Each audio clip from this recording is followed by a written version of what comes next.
O Brasil gosta de tratar a escravidão como um capítulo encerrado, como algo distante, quase abstrato, que pertence a um passado que não conversa mais com o presente. Mas isso é uma mentira confortável, porque a escravidão no Brasil nunca terminou.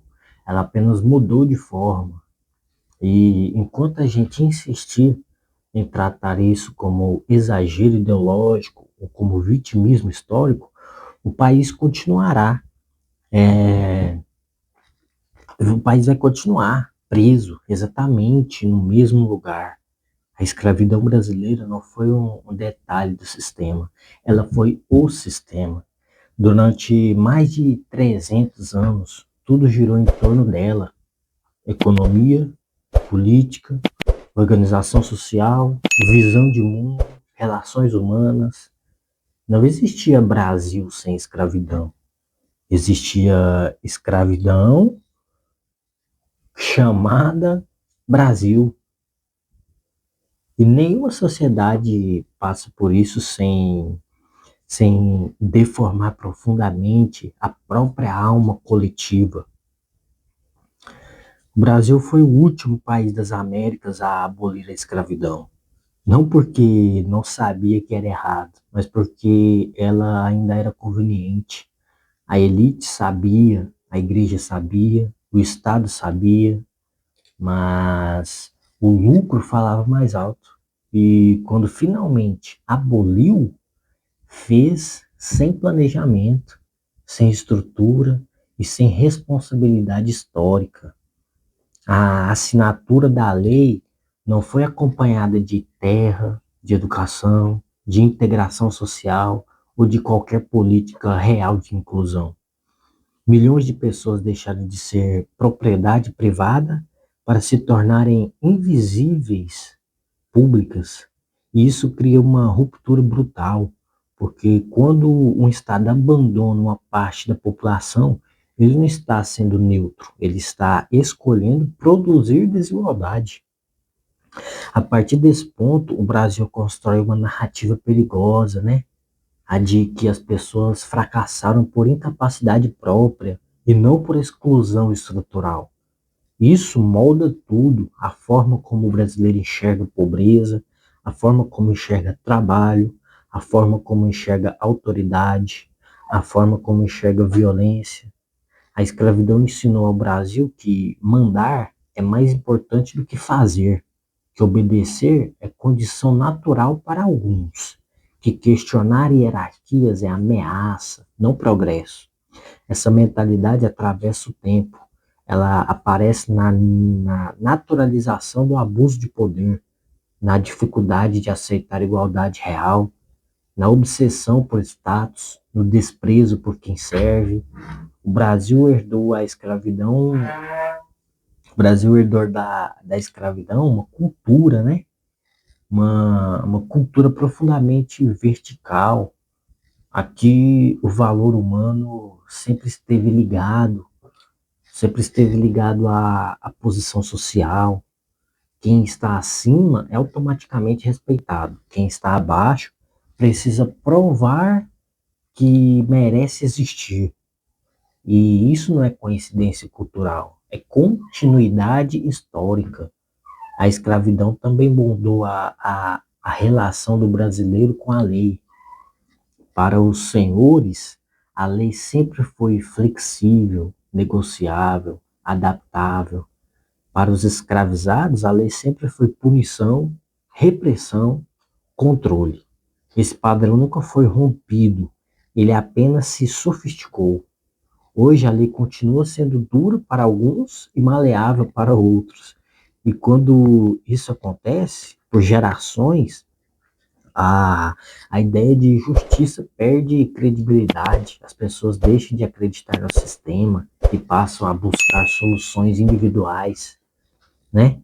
É aí que nasce o famoso jeitinho, não como traço moral, mas como mecanismo de sobrevivência em um sistema percebido como injusto. A escravidão também destruiu a possibilidade de uma ética coletiva do trabalho, né? Durante séculos, trabalhar com o corpo foi sinônimo de punição, de humilhação, de inferioridade. Enquanto isso, explorar o trabalho alheio virou símbolo de sucesso. Esse trauma nunca foi tratado. Por isso o Brasil vive de uma relação esquizofrênica com o trabalho.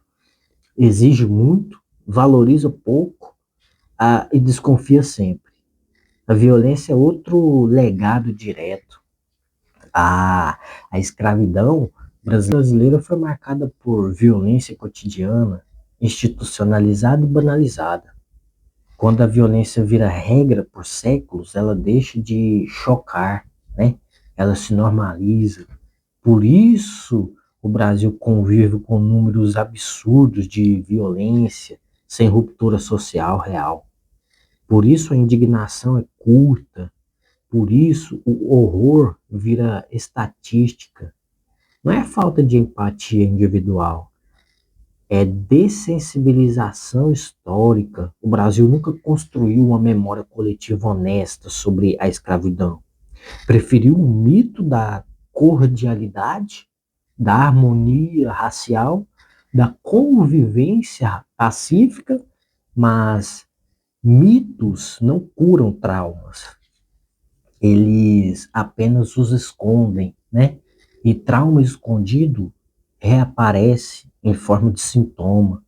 No Brasil, os sintomas são claros: desigualdade, desigualdade estrutural, violência recorrente, desconfiança generalizada, dificuldade de cooperação e uma incapacidade crônica de construir projetos de longo prazo, né?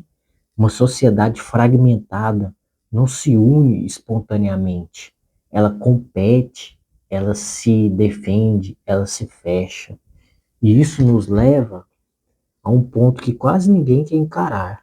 O Brasil não fracassou apesar da fracassou porque nunca rompeu com a lógica escravocrata, apenas se adaptou.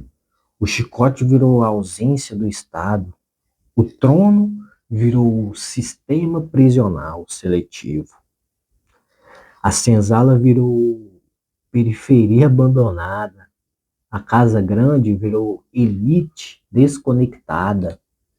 As formas mudaram, a lógica permaneceu. E enquanto essa lógica existir, qualquer tentativa de reforma superficial vai falhar, porque não se constrói democracia real em uma sociedade que nunca resolveu sua relação com o poder, hierarquia e dignidade humana. Nunca foi resolvido isso. Esses episódios não é para culpar indivíduos vivos por crimes do passado, é para mostrar que estruturas sobrevivem a gerações. A pergunta não é quem errou ontem, a pergunta é por que continuamos repetindo hoje. No próximo episódio a gente vai falar de como essa herança escravocrata moldou a educação, a obediência cega, o medo de questionar e a dificuldade do brasileiro em se enxergar como sujeito histórico, porque o passado escravocrata não passou, ele ainda está ativo, operando silenciosamente. Enquanto o Brasil continuar fingindo que essa ferida fechou sozinha, o país vai continuar sangrando, mesmo sem entender de onde vem a dor. Esse foi o episódio 2. Se você gostou do vídeo, eu peço que se inscreva no canal, curte, comente, compartilhe.